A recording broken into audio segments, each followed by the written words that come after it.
2013年6月17號一週投資攻略。我哋睇翻咧，今個禮拜咧，好明顯市場上面嘅焦點咧，就係落咗喺禮拜二、禮拜三，即係18、19號美國聯儲局方面咧嘅議息嘅會議，究竟係有咩決定？咁當然啦，去到禮拜四嘅凌晨咧，香港時間咧就會有結果啦。咁我相信咧，今次嗰個市場嘅焦點當然係關心退市嘅問題啦。純粹講退市咧，我諗係值得要細緻啲去講翻佢嗰個成個大嘅一個成個背景。咁但係起碼第一件事咧就退市的而且確唔等於就係即刻加息，亦都唔等於咧即刻係去減嗰個買債嘅規模。咁但係呢啲咧都係退市嘅其中一部分。我自己個人嘅理解會覺得咧，退市係要相對應於2009年甚至係2008年金融海嘯開始嘅時候咧，見得到聯儲局一路係喺個息口度調減啦，減到去個聯邦基金利率咧，去到0.25厘，無可再減之下，就喺2009年咧再有一個更加大規模嘅一個購買資產嘅計劃，咁就叫量化寬鬆，咁持續咗好幾年，咁試咗3次，途中咧亦都係有個變種咧出咗係所謂扭曲操作，咁將買短期嘅一啲債券咧轉做係買一啲相對長期嘅債券。我自己個人傾向覺得咧，當其時係非常時期、非常手段啦，對應住當其時係一個好明顯嘅信心危機，大部分資產、絕大部分資產價格咧都係惡性循環咁一齊跌嘅。咁為咗解決呢個問題，先至會推出咁大規模嘅貨幣嘅寬鬆啊，或者係量化寬鬆嘅一個做法。咁我相信去到而家咧，大致上咧已經係可以話係解決咗當其時第一件事嘅信心危機啦，資產價格惡性循環下跌等等都解決晒，剩翻落嚟咧就係實體經濟復甦嘅速度。咁當然對比起聯儲局之前提出嚟嘅呢個通脹率回復翻去2%，而呢個失業率去翻6.5%咧，暫時係未得嘅。咁但係目標咧唔係爭好遠。咁所以我個人傾向覺得咧，聯儲局係有必要同個市場咧係各個投資者或者大眾咧做一啲心理準備嘅功夫，或者係期望管理嘅功夫。咁呢啲咧亦都係會某程度上影響咗市場上邊嘅投資者咧嗰個觀感嘅。咁但係由於過去嗰幾年大家都慣咗咧個水喉係越扭越大啦，咁到有朝一日開始個水喉唔係可以再持續地扭大，單純係保持喺而家嘅水平或者略略減細咧，短期嚟講已經係會令到部分投資者咧未必係咁高興，因為佢哋係相對後期嘅時候買入，好大程度上係憧憬持續有更加多呢類量化寬鬆嘅政策先至係會買入嘅。換言之，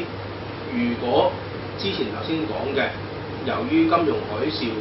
引致做一啲非常嘅手段就係量寬，而家大致上當其時金融海嘯嘅一啲問題已經基本上解決咗之後咧，目前好明顯大家都知道係要抽身，咁但係市場明白到，央行亦都明白到，突然之間係大幅咁抽身咧，係會造成好大嘅震盪，而呢個震盪咧，對於資產價格嘅大幅波動嘅影響咧，係會將過去嗰幾年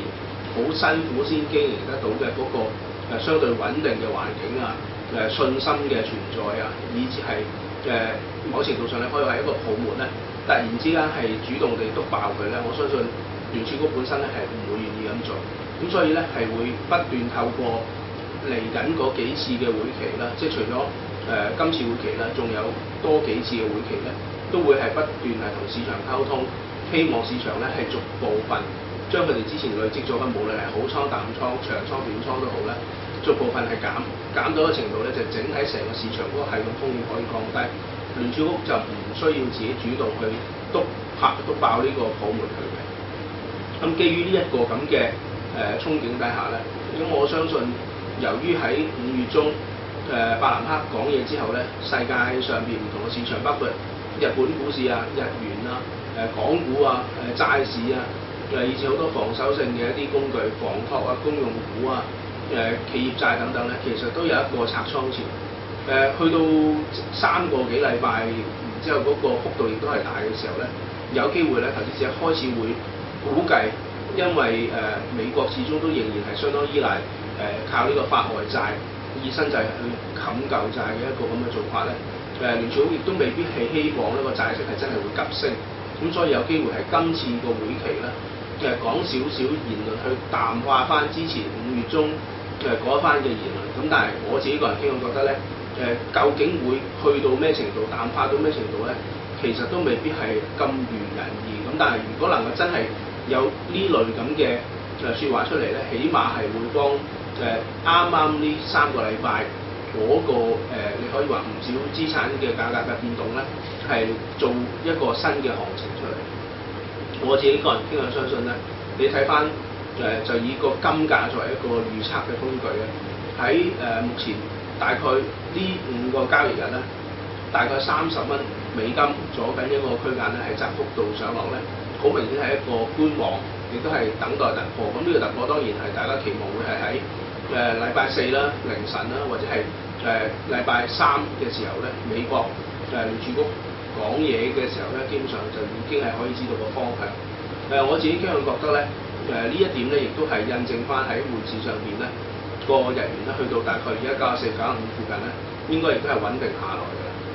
而喺股市嘅層面上邊咧，大家我相信亦都係見得到咧，係最近係有一個幾明顯嘅壓力，但係應該去到上個禮拜尾段咧，已經係見得到咧，起碼喺新興市場包括埋港股嚟計咧，其實已經係喺個低位嗰度咧有一定嘅投資者嘅買盤重新出翻嚟。咁所以如果能夠伯南克嘅講話能夠俾翻少少一個信心，或者調翻轉頭，佢唔係直接俾信心，而係只係暗示實體個經濟嘅數據咧，未係足以好到佢之前答問題嗰時提到可以喺嚟緊嗰幾個會期就減低個買債嘅比例咧。如果能夠佢講類似嘅説話咧，咁我反而會覺得咧係有機會整體市場咧有別於5月中到6月中呢一段嘅走勢，可能個方向上邊咧係會扭翻轉。咁但係大家唔好期望咧係可以翻去5月中甚至5月初嗰陣時咧水平。因為我相信咧，其實今年幾明顯地咧，聯儲局繼續係要做期望管理，係希望大家自己主動減倉嘅話咧，呢一個不確定性嘅存在，究竟幾時退市、幾時減買債規模、幾時加息咧？我相信繼續係困擾大部分投資者，而投資者亦都係會擔心其他投資者咧有類似嘅諗法。所以咧拆倉潮咧喺今年，我相信係可以話係沒完沒了嘅。咁投資者要有一個心理準備咧，就係每種資產咧持有嗰個時間應該縮短啲，持倉咧嗰個頻密程度咧轉換頻密程度可以加大。咁但係咧每一個注碼咧相比之下咧同對比起之前你係炒一個趨勢市唔同，今次咧係可能要炒一個波動市區間嘅大型嘅上落咧，個注碼要落得細翻啲，寧願係走多幾注，密走幾注。呢一點咧，無論係對於金啦、商品啦，或者係匯市啦，以至股市嚟講咧，似乎都係適合，因為好明顯咧，退市係會做，但係唔知幾時，而投資者亦都擔心言論上邊咧，聯儲局係會有啲左搖右擺嘅動作。咁呢一樣嘢咧係比較容易造就一個大型嘅上落市，而唔係單方向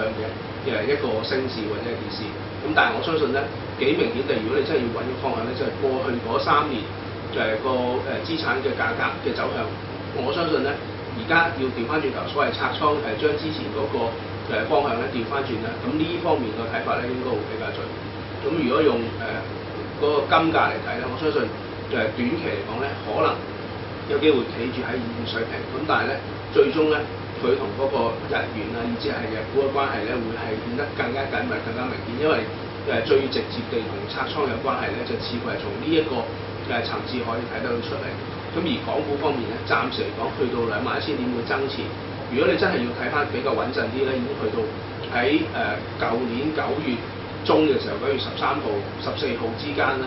係有個幾明顯嘅裂口，補翻咧大概20,100點至到20,400點之間。咁好明顯，如果你真係要褪落去咧，下一個支持咧就已經係上到去到20,000點，